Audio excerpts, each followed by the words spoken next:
Welcome back for another deep dive.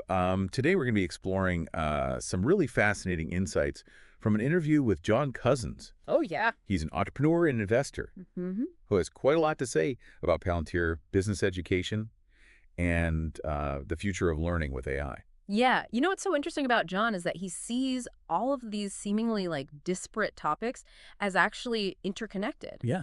And it's really intriguing how he envisions this future where AI empowers individuals to make smarter decisions and ultimately shape their own destinies through knowledge. Yeah, his perspective on Palantir is particularly interesting. Yeah. Their company aiming to provide these incredible insights by analyzing vast amounts of data. Right.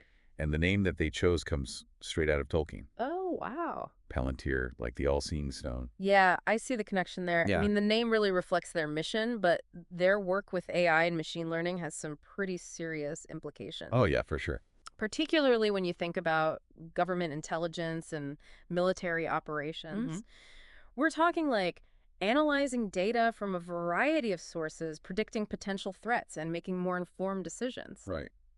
It's a lot of power. Yeah, it really makes you wonder about the potential consequences Yeah. of concentrating that much analytical power in one place, Absolutely. especially when you consider who's behind Palantir. Right. We're talking about Alex Karp and Peter Thiel, Mm-hmm. a co-founder of PayPal and an early investor in Facebook. Yeah, Peter Thiel's a fascinating figure. Oh, he is. I mean, he's known for his contrarian views and his willingness to invest in, groundbreaking technologies that others might shy away from. Yeah. His involvement in Palantir definitely adds another layer to the conversation, for sure. Yeah, John also mentioned Thiel's book, 0 to 1. Oh, yeah, that's a classic. It's a book about going from zero to something impactful in entrepreneurship. Mhm. But the backstory of how the book came to be is pretty unique. Oh, really? It was actually co-written with a student of Thiel's named Blake Masters. Interesting. Apparently, Masters took such detailed notes from one of Thiel's Stanford courses that they decided to turn those notes into a book. Wow, that's a great example of how taking initiative and going above and beyond can lead to unexpected opportunities. Right.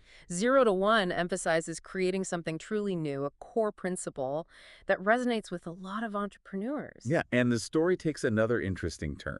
Oh, This student, Blake Masters, later went on to run for office in Arizona. wow. Talk about a career pivot. Right. It makes you think about that connection between intellectual pursuits and path to politics. Yeah. In a way, it echoes John's own diverse career path. I mean, he went from engineer to entrepreneur to business school professor. Yeah, and that's actually how he developed his company, MBA ASAP. Right. He saw firsthand how traditional business education often lacked practical real-world application. Yeah. And he decided to create an alternative. Nice. He wants to make business education accessible and affordable. And instead of those pricey MBA programs, he's distilling those complex business concepts down to their essence. Mm-hmm. Think concise books, online courses. You get the idea. It's really interesting how he's leveraging technology to provide a more practical approach. Yeah. And his reach is pretty impressive, too. Hey. Over 35,000 students in 165 countries. Yeah. That's the power of making education accessible. It really is. And speaking of leveraging technology, John's also at the forefront of using AI to enhance learning. Oh, wow. He mentioned something called conditional dividends that relates to his investment strategy with Palantir. Oh, that's interesting. Conditional dividends. That Yeah. sounds kind of complex. Yeah, it does. What are those? So it's actually a pretty clever strategy. Okay. He sells something called covered calls on his Palantir stock to generate income. So it's sort of like if you owned a house and you decided to rent it out to generate some extra income. You still own the house, but someone else is paying you for the right to use it. Yeah. It's a way to get extra value from an asset you already own. Interesting analogy. And speaking of extra value, Mm. how does this tie into his use of AI to enhance learning? Well, this is where it gets really exciting. Okay. John has created an interactive chatbot that actually uses his synthesized voice to answer student questions. So it's like having John as your personal tutor, available 24/7 to break down those tricky business concepts. Absolutely. Amazing. But it gets even more fascinating. Oh, wow. He's developing a negotiations course featuring an AI-powered avatar of himself. Oh, wow. And get this, it can respond to questions in over 120 languages. So you could potentially have a conversation with John's AI avatar in any language you want. Exactly. That's incredible. What are Yeah. the implications of that for business education? The possibilities are pretty mind-blowing. Yeah. It could completely change how people learn and interact with educational content. Hold on, because we're going to dive deeper into that after a quick break. I mean, imagine learning business negotiation strategies from an AI that speaks your native language, Right. whether it's Swahili or Mandarin. That's Wow. really quite revolutionary. It really does make you rethink the traditional model of business education. Yeah, and that's not all. Oh, there's more.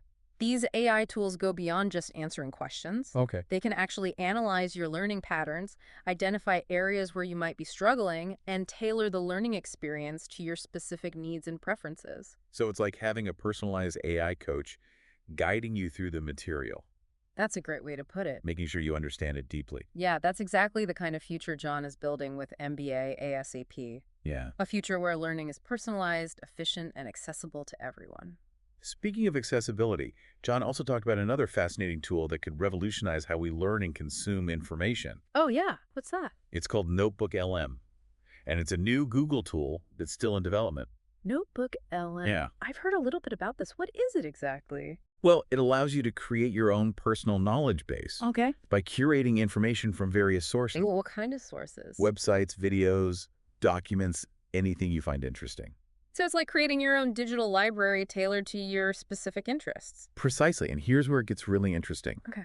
You can ask Notebook LM questions about the information you've collected, and it will provide answers based on the content you've curated. So let's say I have a notebook full of articles about the history of artificial intelligence. Right? I could ask Notebook LM to tell me about the key figures who influenced the field in the early days. Yeah. And it would pull the answers directly from my collection. Yeah, it's like having a research assistant who can instantly analyze and synthesize information from a vast amount of material. Yeah. But there's more. Oh, wow. There's more. Notebook LM can also generate podcasts based on the information in your notebooks. Wait, podcasts? Yeah, So it can take my collection of articles, videos, and documents and turn them into a podcast episode. exactly. And it uses AI voices to discuss the material in a conversational way. It's as if two AI experts are having a discussion about the topics you're interested in.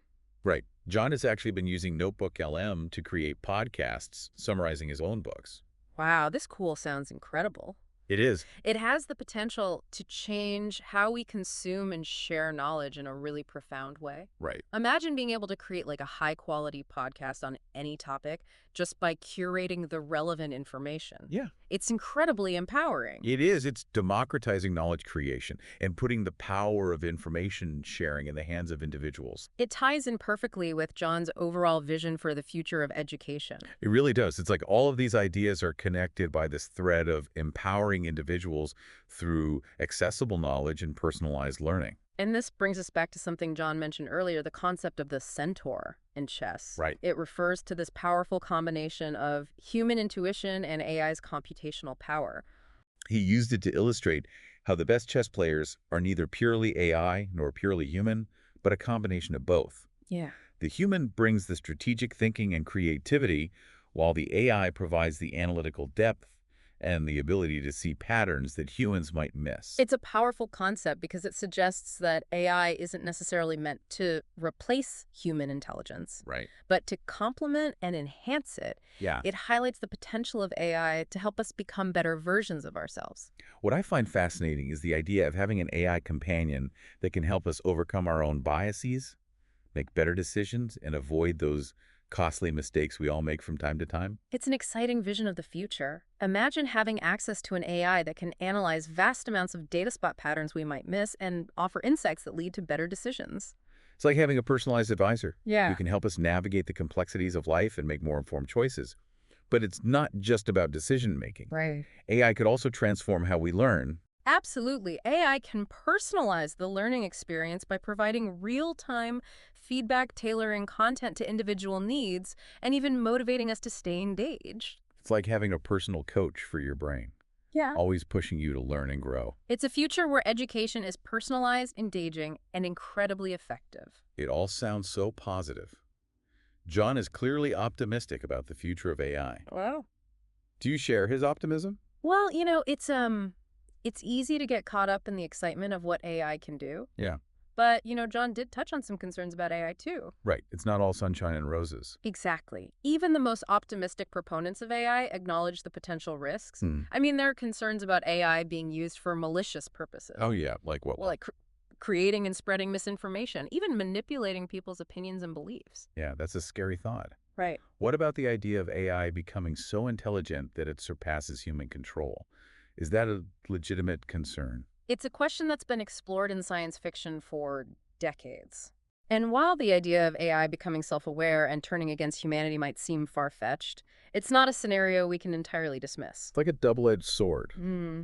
On one hand, AI has the potential to solve some of the world's most pressing problems. But Yeah. on the other hand, there's this fear of unintended consequences. Exactly. The key is to approach AI development responsibly. Yeah. We need to be mindful of the potential risks while also harnessing the power of AI for good. So what steps can we take to ensure that AI is used ethically and responsibly? Well, transparency is crucial. Okay. We need to understand how AI systems work, how they make decisions, and what data they're trained on. Right. Open source algorithms and data sets can help with this. That makes sense. Hmm. If we know how AI works, we're better equipped to identify and address potential biases or ethical issues. Absolutely, education is another critical component. Okay. We need to educate ourselves about AI, its capabilities, its limitations, and the ethical considerations surrounding its development and deployment. It sounds like we need to approach AI with a balance of optimism and caution. Embrace its potential while also being aware of the risks and taking steps to mitigate them. I think that's a great way to put it. The future of AI is not preordained. Right. It really depends on the choices we make today. Yeah. It's up to us to ensure that AI is used to enhance human life, not diminish it. This has been an incredibly insightful deep dive. It has. We started with the Palantir and their work with AI in the realms of government and military. Mm-hmm. Then we explored John's unique vision for democratizing business education through MBA ASA. Right. And we finished by considering the immense possibilities and the ethical considerations of AI-powered learning and decision-making. John's story is a testament to the power of innovation Yeah. and the importance of thinking outside the box. His work with AI and education is truly inspiring. We hope this deep dive has left you with a sense of wonder and possibility about the future of AI. As John said, the key is to embrace lifelong learning, stay curious, and be open to new ideas. And remember, the future of AI is being shaped right now. Yeah. So stay informed, engage in the conversation, and help us build a future where AI benefits all of humanity. Thanks for joining us on this journey of discovery. Until next time.